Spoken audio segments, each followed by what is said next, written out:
سب سے عجیب، حیران کن اور سب سے پیارا ایمان کس شخص کا ہے؟ یہی سوال ایک دن نبی پاک صلی اللہ علیہ وسلم نے صحابہ کرام سے پوچھا۔ تم اپنی رائے دو، تمہاری رائے میں مخلوق میں سب سے زیادہ پسندیدہ، عجیب اور پیارا ایمان کس کا ہے؟ صحابہ نے مدبانہ عرض کی، یا رسول اللہ، فرشتوں کا۔ تو حضور نے فرمایا، وہ ایمان کیوں نہ لائیں جبکہ وہ اپنے رب کے حضور میں رہتے ہیں؟ صحابہ نے پھر عرض کی، پھر اللہ کے نبیوں کا ایمان ہوگا؟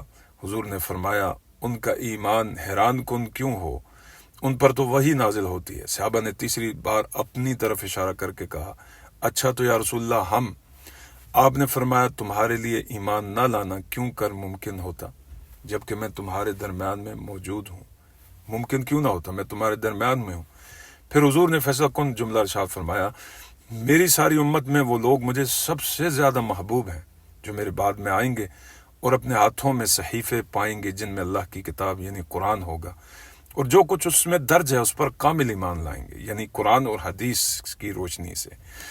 اس سوال جواب کا مقصد صحابہ کو بتانا تھا کہ ایمان کی اصل عظمت اسی لمحے جلوہ گر ہوتی ہے جب ظاہری دلائل کم ہوں مگر قلبی یقین بھرپور ہو۔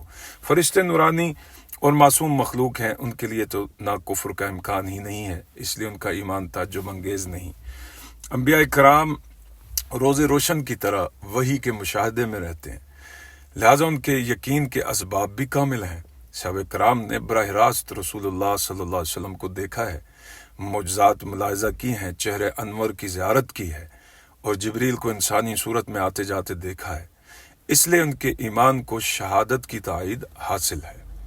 اس پس منظر میں رسول اللہ صلی اللہ علیہ وسلم نے اس روشن نسل کی فضیلت بیان فرمائی جو قیامت تک آنکھوں سے دیکھے بغیر محض قرآن اور حدیث کی خبروں پر ایمان لائے گی اور نبی پاک صلی اللہ علیہ وسلم سے محبت کرے گی۔ ان کا ایمان لانا خالص ایمان بالغیب ہوگا، جسے اللہ تعالیٰ نے سورہ بقرہ کی آیات میں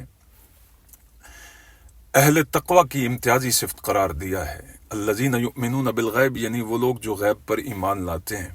یہی وجہ ہے کہ صحابہ بھی فرمایا کرتے تھے کہ حقیقی کمال ان مومنوں کا ہے کہ جو نہ رسول اللہ صلی اللہ علیہ وسلم کو دیکھیں گے، نہ معجزات کا مشاہدہ کریں گے، پھر بھی دل سے تصدیق کریں گے اور عمل کی راہ پر ثابت قدم رہیں گے۔ یہ حدیث ہمیں یاد دلاتی ہے کہ ہمارا سب سے بڑا سرمایہ قرآن ہے، حدیث ہے۔ جو شخص اللہ کی کتاب مبین کی آیات کو پڑھ کر دل میں اتارتا اور اس پر عمل پیرا ہوتا ہے، وہ در حقیقت اسی محبوب نسل میں شامل ہوتا ہے جس کا ذکر رسول اللہ صلی اللہ علیہ وسلم نے